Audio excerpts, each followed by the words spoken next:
Hi everyone, welcome back to Digital Partners. In today's video, we are going to show you how to install YouTube on your PC running Windows 10 or 11. Whether you want quick access to YouTube right from your desktop or prefer to use it as a dedicated app, we've got you covered. Let's get started.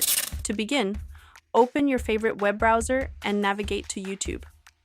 Once you're on the YouTube homepage, look at the top right corner of your browser for a small icon that looks like a screen with a downward arrow. Click on it, and a pop-up window will appear with an option to install. Simply click the Install button, and YouTube will be added as a shortcut on your desktop.